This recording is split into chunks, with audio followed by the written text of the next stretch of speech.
Hello student, welcome to the 15th lecture of coordination compound. My name is Ram Parmar और आज के lecture में हम लोग क्रिस्टल फील्ड थ्योरी, इस चैप्टर का जो लास्ट थ्योरी है। सबसे पहला जो थ्योरी था वो वर्नर्स थ्योरी था। दूसरा हम लोग ने लास्ट लेक्चर में पढ़ा, कुछ ज़्यादा ही बड़ा वीडियो हो गया था, सॉरी फ्रॉम माय साइड। उसका नाम था बेटा अपना वैलेंस बॉन्ड थ्योरी। और आज हम लोग लेक्चर में स्टार्ट कर रहे हैं क्रिस्टल फील्ड थ्योरी। ना before starting this lecture, lecture number 14 के एंड में आपको 13 और 14 के दो वर्कशीट मिले होंगे। एक था क्लास वर्क और एक है होमवर्क। होमवर्क वाला आप वर्कशीट बाद में सॉल्व करिएगा, ठीक है, जैसे जैसे आपको टाइम मिले। और क्लास वर्क वाला जो वर्कशीट है मैं आपको आज क्लास में डिस्कस करूंगा, ठीक है।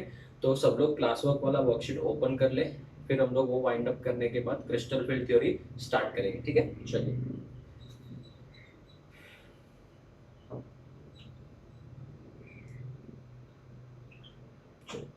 सबसे पहले coordination compounds, lecture 13 and 14 class work, ठीक है, मैं डिस्कस कर रहा हूँ। The hybrid state of cobalt in high spin complex. High spin बोले तो बेटा डेफिनेटली आउटर कॉम्प्लेक्स होगा, तो it has to be. Coordination number कितना है बच्चों? 6 है, ठीक है ना। अगर आप फर्स्ट वाले की बात करते हैं तो ये कोबाल्ट, पोटेशियम, COF6 है। इसी तरीके से होना चाहिए था, ठीक है ना। कभी कभी आपको ब्रैकेट नहीं भी लिख के दिया होगा तो अभी तो आइडिया आता होगा, ठीक है। तो अभी मुझे बताओ इसमें कोबाल्ट किस ऑक्सीडेशन स्टेट में है? +3 में है। फिर को 27 होता है, तो 3D7 4s2 होता है। तो अगर मैं इसमें कोबाल्ट +3 ले लूँ, +3 लेते हैं यहाँ से तो 2 इलेक्ट्रॉन और यहाँ से 1 इलेक्ट्रॉन, तो 3D6 हो जाएगा। 3D6 हो जाएगा। दूसरी बात ये कि यहाँ पे पेयरिंग नहीं हो पाएगी, और पेयरिंग नहीं होगी तो बेटा अनपेड इलेक्ट्रॉन बहुत सारे रहेंगे, और यहाँ पे हाइब्रिडाइजेशन क्या हो जाएगा? sp3d2, क्योंकि कोऑर्डिनेशन नंबर क्या है? 6 है, तो इसका ऑप्शन हो जाएगा ए। दूसरा, विच of the following contains an unpaired electron in 4p orbital. Last में जो मैंने आपको दो क्वेश्चंस, दो एग्जांपल्स दिए थे, उसमें एक तो यही था CuNH3 4 टाइम्स वाला, याद है सबको। एक में इसमें एक इलेक्ट्रॉन जंप करवाते हैं और इसका जो हाइब्रिडाइजेशन होता है मैंने आपको लिखवाया भी था, इसका DsP2 था, ठीक है। इसका आंसर है ऑप्शन बी। इसका आंसर हो जाएगा ऑप्शन बी, इसका ऑप्शन ए। चलिए, थर्ड क्वेश्चन देखिए बच्चों। अमंग द फॉलोइंग, ये वाला देखो मैंने आपको पहले बोला था, और एक टेबल कंप्लीट करने के लिए बोला भी था, ठीक है ना। टेबल कंप्लीट करने बोला था, और इसमें paramagnetic, diamagnetic, hybridization, magnetic property को सब भी लिखने बोला था। इसका option, I will not waste time in this because मैं ऑलरेडी वहां पे टाइम दे चुका हूँ। इसका आंसर आ जाएगा ऑप्शन सी। नेक्स्ट, अगर हम लोग बात करें तो बच्चों यहाँ पे मैं लिख भी देता हूँ वापस से, आपके पास तो टेबल है ही है। NiCO4 जो है बेटा वो क्या है? डायामैग्नेटिक है। उसके बाद में NiCN4 जो है 2-, वो भी डायामैग्नेटिक है। और NiCl4 जो है वो क्या है बच्चों? पैरामैग्नेटिक है, ठीक है ना। ये तो अपने को याद ही है। चलो आगे बताओ, विच of the following is paramagnetic. अभी जस्ट ऊपर पढ़ा, देखो क्वेश्चन नंबर 4 जस्ट ऊपर पढ़ा, पैरामैग्नेटिक कौन है? क्या इसमें पैरामैग्नेटिज्म है? यस, ठीक है ना। अभी कैसे, इसमें कितने अनपेड इलेक्ट्रॉन है वो कैसे पता चलेगा? तो एक आरपी ट्रिक है, देखो MCQ सॉल्व कराने के टाइम में सब ट्रिक्स भी बताऊंगा side by side. Number of unpaired electron निकालने के लिए 10 minus number of electrons given, कितने हो जाएंगे? 10 - 6 कितना हो जाएगा बेटा? 4, ठीक है। ये वाला ट्रिक कब यूज करोगे? जब यहाँ पे d ऑर्बिटल के इलेक्ट्रॉन 5 या 5 से ज्यादा हो, तभी यूज करो। समझ में आया क्या बोला मैंने? 5 या 5 से ज्यादा हो तभी यूज करो। तो इसके पास में 4 अनपेड इलेक्ट्रॉन है, तो ये पैरामैग्नेटिक होगा, ये डायमैग्नेटिक होगा, पैरामैग्नेटिक। तो इसका आंसर हो जाएगा बेटा आपका ऑप्शन डी। फोर्थ का आंसर डी हो जाएगा। फिफ्थ वाला देखिए, the number of unpaired electrons in this complex, यही कॉम्प्लेक्स है देखो, COF6 3-, COF6 3- का बेटा नंबर ऑफ अनपेड इलेक्ट्रॉन्स कितने हैं बेटा? 4 ही है ना। 4 अनपेड इलेक्ट्रॉन, कैसे किया? 10- जो भी डी ऑर्बिटल में इलेक्ट्रॉन होंगे वो, लेकिन वो 5 या 5 से ज्यादा होने चाहिए। This was question number 5। Question number 6, the number of unpaired electron in the square planar complex. मैंने आपको बोला था प्लैटिनम का जो भी स्क्वायर प्लेनर कॉम्प्लेक्स होगा, कोऑर्डिनेशन नंबर 4, उसमें अनपेड इलेक्ट्रॉन एक भी नहीं होगा, n = 0 होगा। मैंने बोला था दे ऑल आर डायामैग्नेटिक, बोला था कि नहीं बोला था? तो सॉल्व करने की भी जरूरत नहीं बेटा, ट्रिक से काम हो रहा है। Next question number 7, the अनायन cobalt thrice 3-, बराबर है, इसका हाइब्रिडाइजेशन क्या हो, ऐसा पूछा है। तो मैंने आपको कुछ आरपी ट्रिक्स दिए थे। बॉक्सा O3, याद है कुछ? Buxa O3, water and oxalate, यहाँ पे देखो ऑक्सलेट है, it act as a dash ligand strong field ligand in case of what cobalt plus 3। ये देखो कोबाल्ट प्लस 3 आया नहीं है, तो इसका मतलब यहाँ पे पेयरिंग ऑफ इलेक्ट्रॉन होगा, और पेयरिंग ऑफ इलेक्ट्रॉन होगा तो इसका हाइब्रिडाइजेशन क्या हो जाएगा D2sp3, तो इसका ऑप्शन क्या हो जाएगा बी।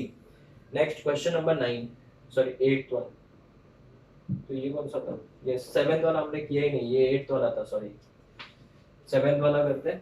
7th वाला देखिए बच्चों, the ion which is not tetrahedral in shape, ये जो ऑप्शन नंबर ए दिया वो Bf4 माइनस है बेटा, इस तरीके से, वो तो टेट्राहेड्रल है सबको पता है।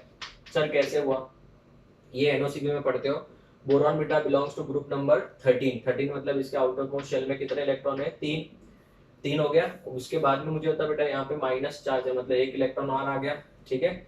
अभी मुझे था फ्लोरीन कितने बॉन्ड बनाएंगे, एक फ्लोरीन एक बॉन्ड बनाएगा, 1 2 3 4, तो टोटल बॉन्ड्स कितने बने, 4 ना, 4 मतलब sp3, तो sp3 मतलब टेट्राहेड्रल हो जाएगा।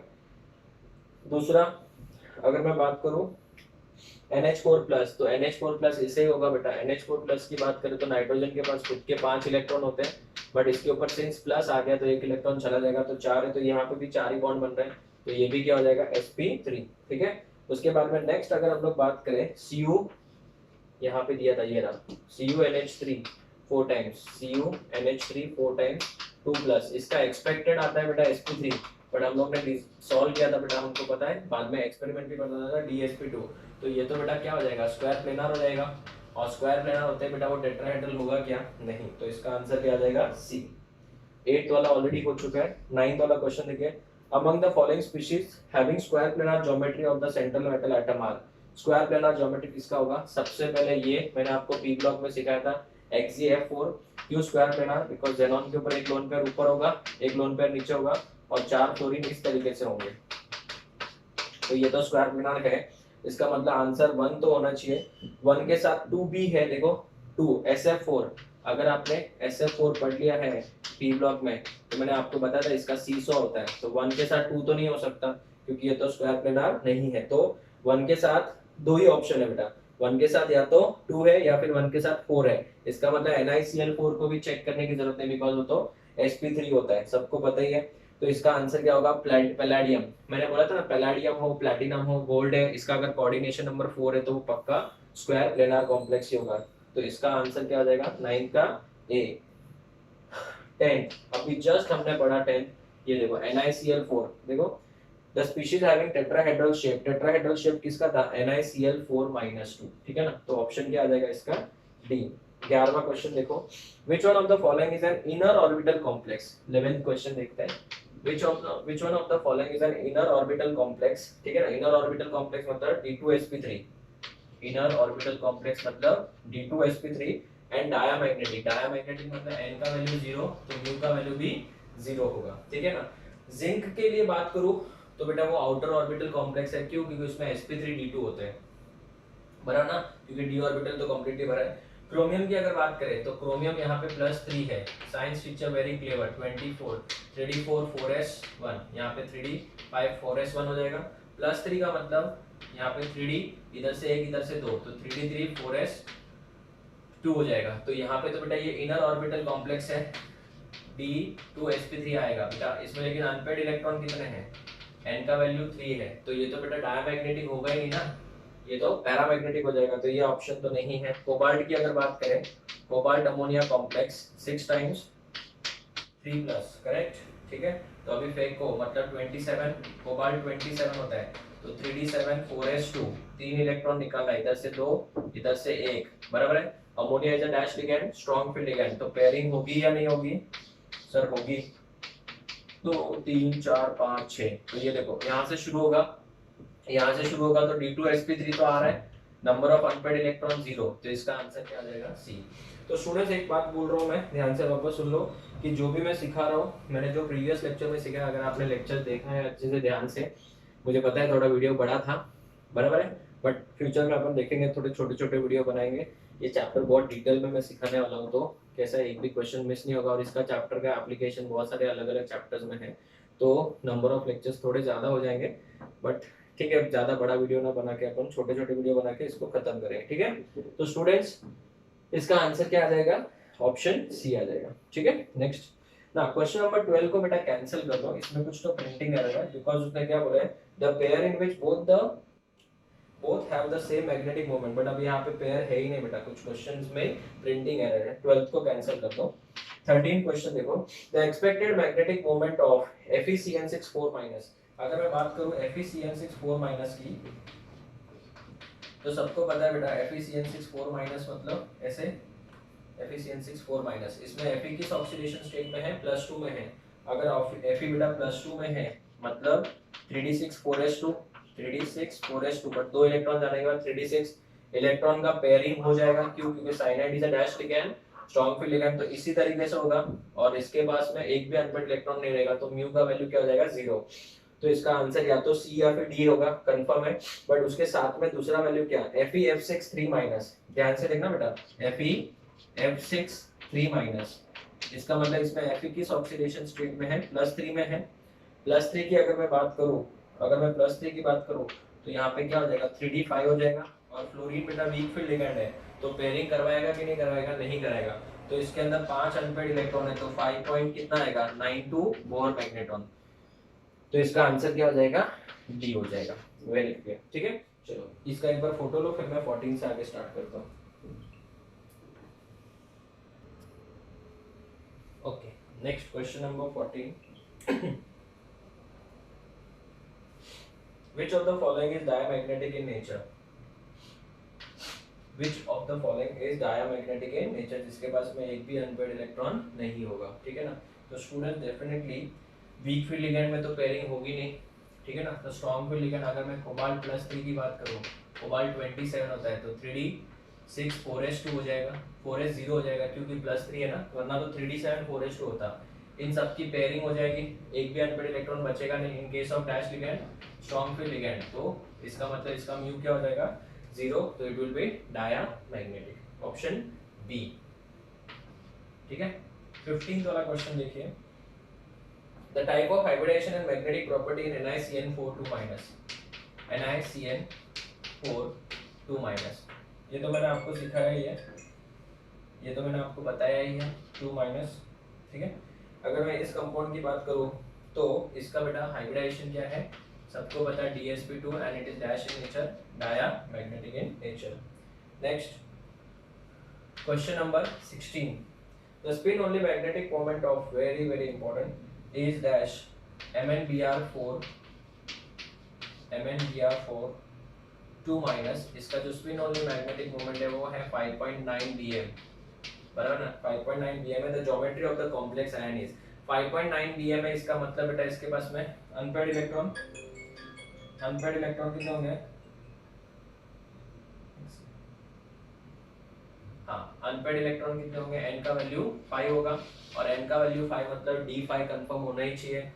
वीक फील्ड लिगैंड है, क्या है बच्चों, वीक फील्ड लिगैंड है, तो इसका जो d ऑर्बिटल है उसमें सब में एक एक इलेक्ट्रॉन होगा ही, 1 2 3 4 5, और s ऑर्बिटल खाली है, और p के 3 भी खाली होंगे, क्योंकि टोटल 4 बॉन्ड बनने हैं, तो इसका जो हाइब्रिडाइजेशन होगा वो sp3 होगा, और शेप क्या होगा बेटा, टेट्राहेड्रल।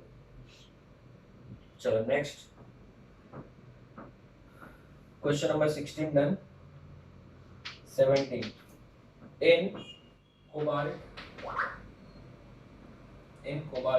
NH3 6 times Cl3 मतलब 3+ हो जाएगा, ठीक है ना। The number of covalent bonds is quite simple, number of covalent bond पूछा है, तो कोवैलेंट बॉन्ड बेटा कहाँ पे है, ये वाला बॉन्ड इस इधर तो आयोनिक था, ठीक है ना, वो तो आयोनिक था ना, क्लोरीन इधर जो 3 थे उनके बीच में तो आयोनिक बॉन्ड था, हमको कोवैलेंट बॉन्ड ढूंढना है।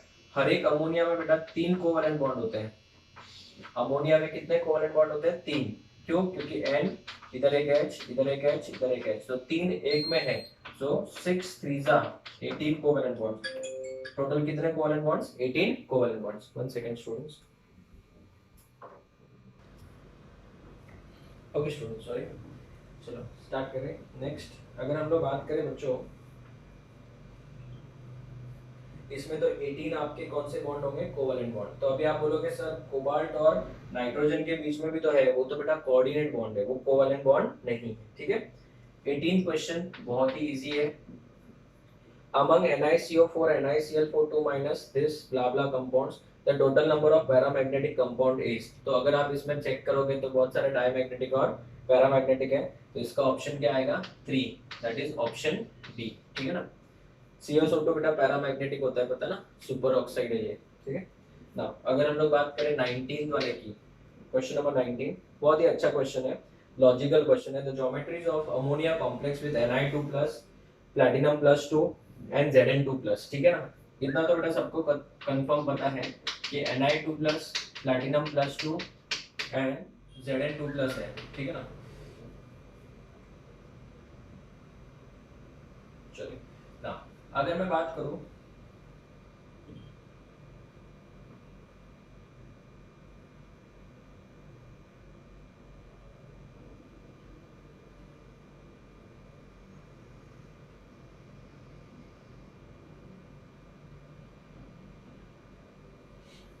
एयरप्लेन मोड पे ही करते हैं, टेंशन नहीं, ठीक है। चलो स्टार्ट करें। अगर मैं Zn2+ की बात करूं बच्चों, तो जनरली जिंक जो है, कौन सा क्वेश्चन था ये, यस क्वेश्चन नंबर 19, जिंक 2+ जो है बेटा, वो क्या होता है बेटा, जनरली टेट्राहेड्रल स्ट्रक्चर बनाता है। जैसे अगर आपने प्रीवियस लेक्चर में देखा होगा, तो मैंने ये आपको एग्जांपल दिया था, वो क्या बनाता है बेटा, टेट्राहेड्रल बनाता है। प्लैटिनम +4 है तो मतलब पक्का स्क्वायर प्लेनार ही होगा। तो ऐसा कोई ऑप्शन ढूंढो जिसमें टेट्राहेड्रल एंड स्क्वायर प्लेनार हो, लास्ट वाले दो। एक ही ऑप्शन है बेटा, कौन सा, ऑप्शन ए, निकल +2 सबको पता है, जनरली निकल क्या बनाता है, H2O या NH3 बोल रहा है, तो NH3 6 टाइम्स 2+, ठीक है ना। तो ये क्या बनता है, ऑक्टाहेड्रल बनता है, तो इसका ऑप्शन हो जाएगा option A. Question number 20, the spin only magnetic moment of tetrahedral complex is 3.87, 3.87 बोला है बच्चों। कौन सा है कॉम्प्लेक्स, Z मतलब कोई भी मेटल है, ठीक है।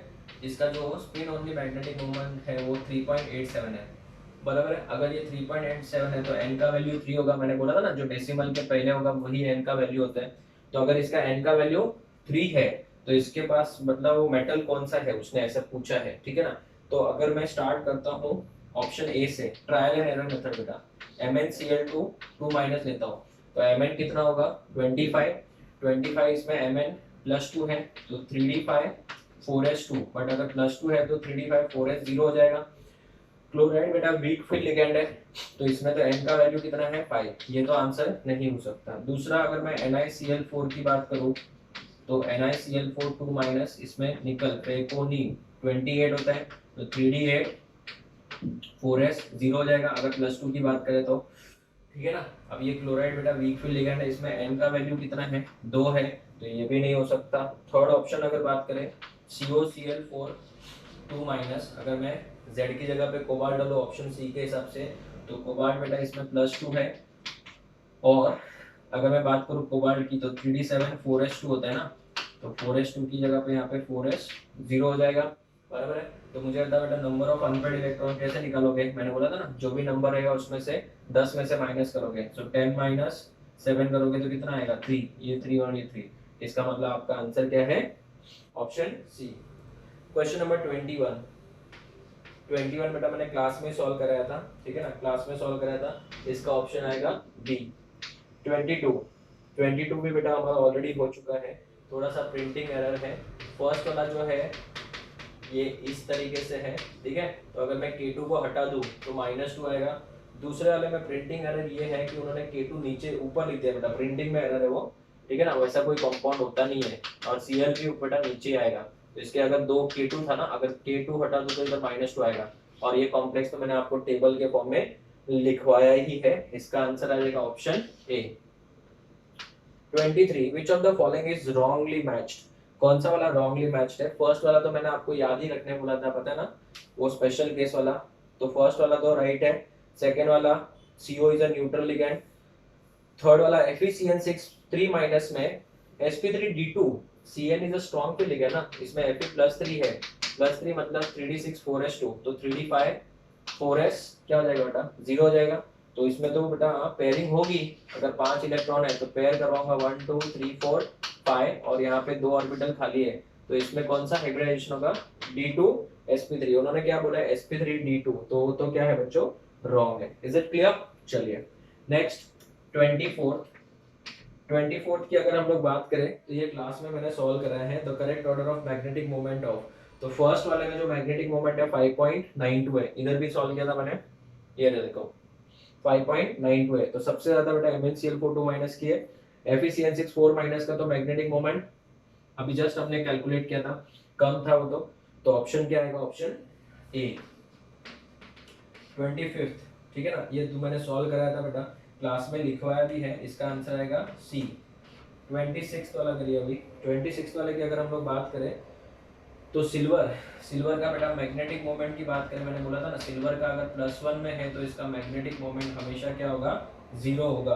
ठीक है, and it is a linear structure, तो इसका हो जाएगा लीनियर एंड 0। ऐसा कोई ऑप्शन है, ए का 2 का एक ही ऑप्शन है, ऑप्शन सी हो गया काम। ठीक है ना, थोड़ी थोड़ी अगर मैंने लॉजिकल चीजें अगर आपको याद है तभी भी आपका काम बहुत ही ज्यादा क्या हो जाएगा बेटा, आसान हो जाएगा। 27 देखिए बच्चों, 27 द मैग्नेटिक मोमेंट ऑफ ये कॉम्प्लेक्स, मैंने आपको बोला था इसको याद रखना। देखो ये जो आपको दिख रहा होगा कि राम सर ये क्वेश्चन खुद से लिखते हैं, बेटा मैंने ये खुद से क्वेश्चन नहीं लिखे हुए हैं, ऑलरेडी टाइप है।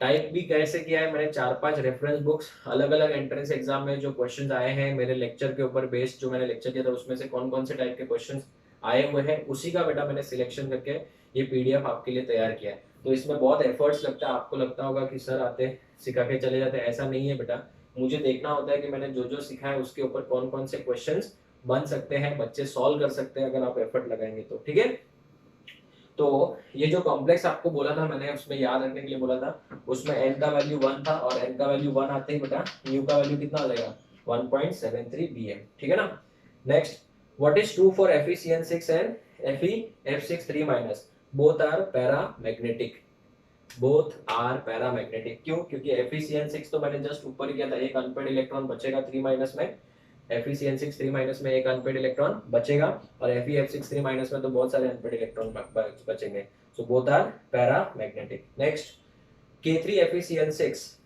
K3 हटा दो, FeF6 3 माइनस आएगा, ऊपर जस्ट मैंने अभी बोला था FeF6 माइनस में तो उसमें 5 अनपेड इलेक्ट्रॉन आएगा, तो 5.92 bore magnetron. Is it clear? ठीक है, so this is question number 29। एक बार इसका फोटो लो, फिर 30 से स्टार्ट करते हैं।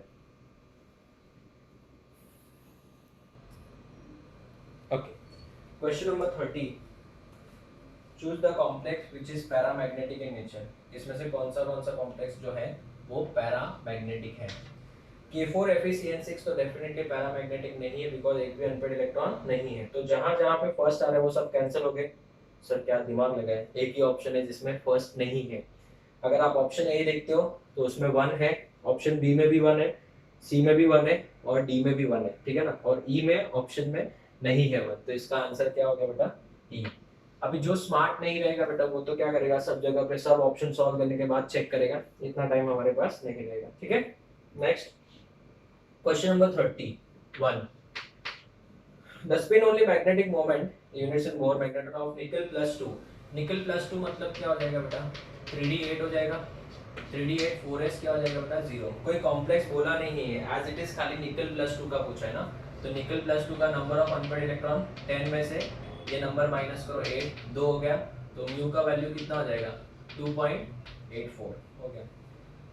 तो ऑप्शन क्या आ जाएगा, ऑप्शन ए 32 की बात करें, which is a high spin complex. High spin complex होने के लिए क्या होना चाहिए बेटा, बहुत सारे अनपेड इलेक्ट्रॉन होने चाहिए, और मैंने आपको बताया था इसका ट्रिक की, जिसमें क्या होगा, वीक फील्ड लिगैंड। और मैंने आपको थोड़े टाइम पहले बताया भी था कि जो COF6 आज ही हम लोग ने सॉल्व भी किया था, इसके पास में बहुत सारे अनपेड इलेक्ट्रॉन थे, तो it will be a dash complex, high spin complex. 33rd question is a very very important. Now अगर मैं बात करूं FeCNS, ठीक है ना, इसमें दो टाइप के बच्चे होंगे जो इसको सॉल्व करेंगे और एक स्मार्ट बच्चे होंगे जो सॉल्व नहीं करेंगे।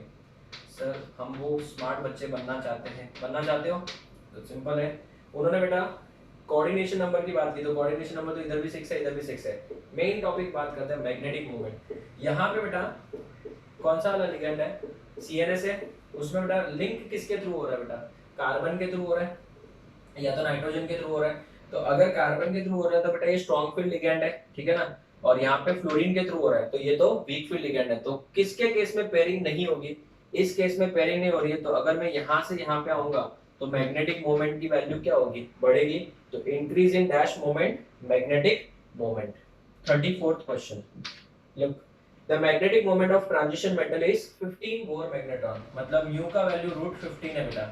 अभी बहुत सारे बच्चे जो होते हैं बेटा इसको सॉल्व करते हैं बेटा, और इसको ऐसे लिखेंगे n ब्रैकेट n+2, ठीक है ना, वो भी कर सकते हो। बाद में स्क्वायरिंग बोथ द साइड्स, पता नहीं क्या क्या करते हैं, आई डोंट नो, ठीक है ना। इतना सबको पता होना चाहिए कि ये जो नंबर है वो कितना आएगा, इसको सॉल्व करोगे तो कितना आएगा, अप्रोक्सीमेटली बताओ ना। इसको अप्रोक्सीमेटली सॉल्व करोगे तो 3 पॉइंट समथिंग आएगा, क्योंकि 16 होता तो 4 आता ना, 3.87 आता है। तो जो भी आगे नंबर रहेगा वही n का वैल्यू है, तो n का वैल्यू कितना हो जाएगा 3, ठीक है। चलो 35th question, the complex COF6 4 minus, ठीक है ना, इज अ डैश। अगर मैं बात करूं बेटा COF6 4 माइनस, तो इसमें कोबाल्ट किस ऑक्सीडेशन स्टेट में है +2, सो 3d7 4s2, 3d7 4s2, तो 3d7 0 हो जाएगा।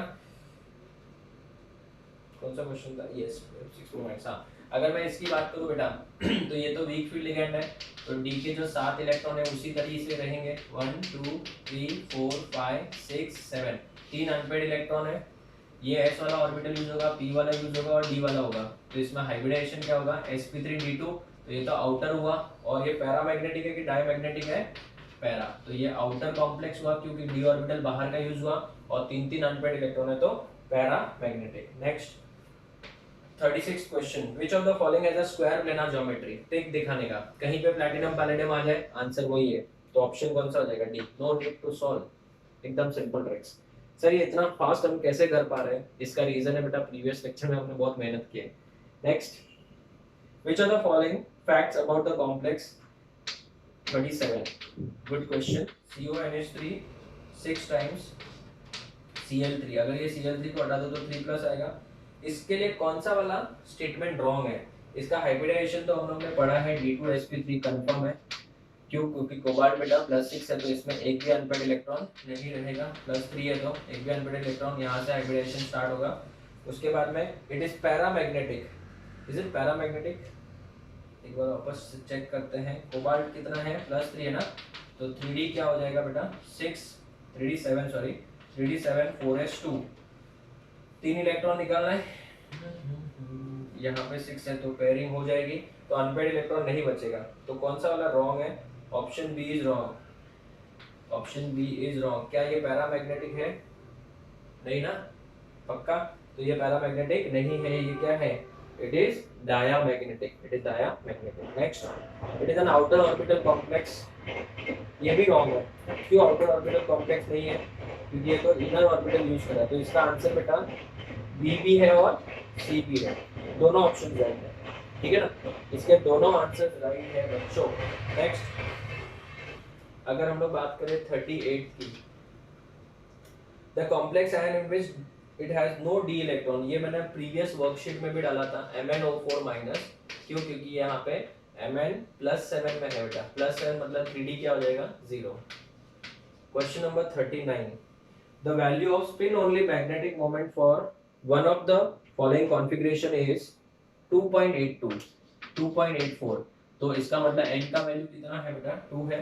the correct one is, ठीक है ना, वापस से रीड करो, the value of spin only magnetic moment for one of the following configuration is 2.84 bm, the correct one is, ठीक है ना, फर्स्ट ऑप्शन दिया है D4 in case of strong field ligand। अगर मैं D4 की बात करूं strong field ligand में, और मुझे क्या बनाना है बेटा, स्ट्रॉन्ग फील्ड लिगेंड करना है, तो स्ट्रॉन्ग फील्ड लिगेंड तो बेटा पेयरिंग करवा देगा, तो पेयरिंग करवा देगा तो ये इलेक्ट्रॉन इधर आएगा, ये इलेक्ट्रॉन इधर आएगा, तो फिर, और अगर नहीं भी आएगा, ठीक है ना, तो यहाँ पे D4 है ना, एक second, correct one is D4 है। अगर D4 है तो बेटा स्ट्रॉन्ग फील्ड लिगेंड में क्या होगा, पेयरिंग तो होगी ना, तो अगर पेयरिंग हो जाएगी तो बेटा क्या होगा, ये इलेक्ट्रॉन इधर आया, ये वाला इलेक्ट्रॉन इधर आएगा, तो इसमें अनपेड इलेक्ट्रॉन है क्या, नहीं। D2 in weak field ligand, D2 in weak field ligand, तो D2 है बेटा, वीक फील्ड लिगैंड में पेयरिंग होगी क्या, नहीं होगी। D3 जो है in weak field as well as strong field ligand, बराबर है, तो D3 in weak field as well as strong field ligand. अगर हम लोग बात करें तो D3 में बेटा इसमें भी पेयरिंग होगी कि नहीं होगी, इसमें भी जरूरत नहीं है, बट n का वैल्यू आपको कितना चाहिए, 2 चाहिए, ठीक है, तो ये भी आंसर नहीं होगा। D5 इन स्ट्रॉन्ग फील्ड लिगैंड, तो इसमें तो पेयरिंग होगी, ये वाला इलेक्ट्रॉन इधर आ जाएगा, ये वाला इलेक्ट्रॉन इधर आ जाएगा, तो एक ही अनपेड इलेक्ट्रॉन बचेगा। ठीक है, तो यहाँ पे बात बनती हुई नहीं दिख रही है। ठीक है, बट ऑप्शन नंबर ए की बात करें स्टूडेंट्स, तो अगर मैं D4 की बात करूँ, D4 1 2 3 4, बराबर है। ये कॉम्प्लेक्स कौन सा है उन्होंने बोला नहीं है, ठीक है ना, ओनली कॉन्फ़िगरेशन 2 पॉइंट, मतलब 2 अनपेड इलेक्ट्रॉन होने चाहिए। यहाँ पे तो कितने अनपेड इलेक्ट्रॉन है, 4 है। तो अगर समझो यहाँ से DsP2 बना, कौन सा, स्क्वायर प्लेनर, स्क्वायर प्लेनर होता है ना, स्क्वायर प्लेनर बना, तो यहाँ पे पॉसिबिलिटी है क्या, स्ट्रॉन्ग फील्ड लिगेंड रहेगा तो वो तो यहाँ से शुरू कर देगा ना। तो इसका मतलब इसके केस में तो बेटा भले स्ट्रॉन्ग फील्ड लिगेंड हो या वीक फील्ड लिगेंड हो, कोई फर्क पड़ने वाला नहीं है। तो इसका आंसर क्या आ जाएगा, आपका आंसर शुड बी बी। ठीक है ना, ए भी थोड़ा करेक्ट लग रहा है, बट अगर वो हाइब्रिडाइजेशन क्या होगा, D2sp3 हो गया, समझो D2sp3, तो इसको पेयर करवा के अंदर भेज देगा, तो यहाँ पे 2 अनपेड इलेक्ट्रॉन बचेंगे। ठीक है ना, बट उन्होंने स्पेसिफाई नहीं किया, तो मोर अप्रोप्रिएट आंसर कौन सा है, ऑप्शन बी है। नेक्स्ट, ये वाला तो बेटा ऑलरेडी हो चुका है हमारा, will not waste time on this. ठीक है ना, NiCN4 का बेटा ज्योमेट्री क्या है, स्क्वायर प्लेनर है। हाँ सर, स्क्वायर प्लेनर है तो DsP2 होना चाहिए। तो 2 ऑप्शन है, एक तो ऑप्शन कौन सा है, सी और डी। ठीक है, आगे बात करो, दोनों में टेट्राहेड्रल ऑक्टाहेड्रल है, वो भी ठीक है। sp3 D2sp3, अभी सिर्फ अपने को इतना चेक करना है बच्चों, हाँ काम बन गया अपना। मैंने आपको बताया था कि अगर ये स्क्वायर प्लेनर है और D2sp3 है, कौन सा, निकल वाला, देखो तो बेटा उसमें अनपेड इलेक्ट्रॉन होगा ही नहीं, इट इज अ डायमैग्नेटिक, तो एक ही ऑप्शन है, देखो जीरो वाला ऑप्शन कौन सा है, D.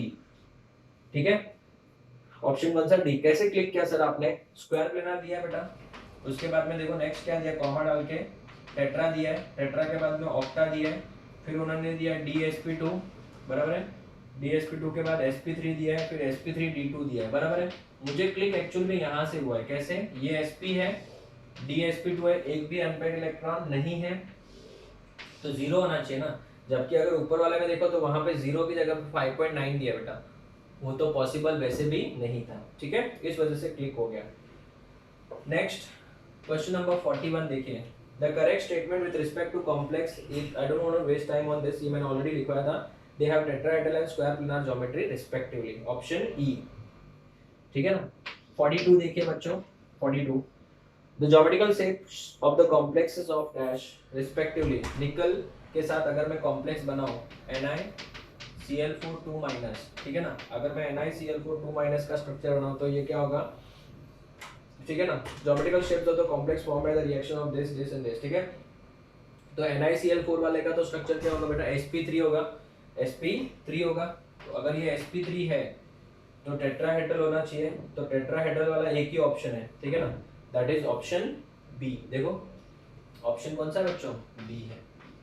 43rd question, last final question, DsP2 कोई प्लैटिनम दिख जाए या निकल वाला कॉम्प्लेक्स दिख जाए, यस निकल वाला कॉम्प्लेक्स दिख गया, P का बेटा 6 होगा, P का 6 होगा 43rd में, P का क्या होगा, 6 होगा, P का 6 एक ही ऑप्शन हो गया मेरा काम, P का 6 एक ही ऑप्शन है, दैट इज ऑप्शन सी, हो गया, इतना इजी था बेटा। So this is the worksheet, class work worksheet बेटा, ठीक है ना। लेक्चर नंबर 15 में अपना क्रिस्टल फील्ड थ्योरी हमको स्टार्ट करना था, बट मुझे लगता है टाइम ऑलरेडी बहुत बड़ा हो गया, ठीक है ना। तो नेक्स्ट लेक्चर में, लेक्चर नंबर 16 में मैं क्रिस्टल फील्ड थ्योरी स्टार्ट करूंगा। तो और जो नेक्स्ट वर्कशीट मिलेगा वो आपको 2 से 3 लेक्चर्स के बाद मिलेगा, बिकॉज क्रिस्टल फील्ड थ्योरी पूरा खत्म होने के बाद ही मैं आपको वर्कशीट दूंगा, और वीडियो अपन थोड़ा छोटा ही बनाएंगे, ज़्यादा बड़ा नहीं बनाएंगे। तो 2-3 लेक्चर्स के बाद ही वर्कशीट मिलेगा, बिकॉज पूरा क्रिस्टल फील्ड थ्योरी खत्म होने के बाद ही मैं आपको वर्कशीट दूंगा। आई होप आप लोग ने जो होमवर्क वाला वर्कशीट है वो सॉल्व कर लीजिए, आराम से अपने तसल्ली से सॉल्व करिए, घाई मत करिए, जैसे जैसे आपको टाइम मिले रोज का 15-20 क्वेश्चन भी सॉल्व करोगे तो I think 80 to 85 questions are there on that worksheet, ठीक है। तो आप आराम से सॉल्व करिए, कंसेप्ट सिर्फ इसके जैसे होंगे, जो डिफिकल्ट वाले थे मैंने वो क्लास वर्क में डाल दिए, और बाकी सब आपको बहुत इजी लगेंगे, और सब एक्चुअल में तो है इजी, क्योंकि मैंने आपको कंसेप्ट 1.25 घंटे में सिखाया था, ठीक है। तो students will meet in the next lecture with the starting of crystal field theory, which is very very very important, ठीक है। Till then, thank you, take care students.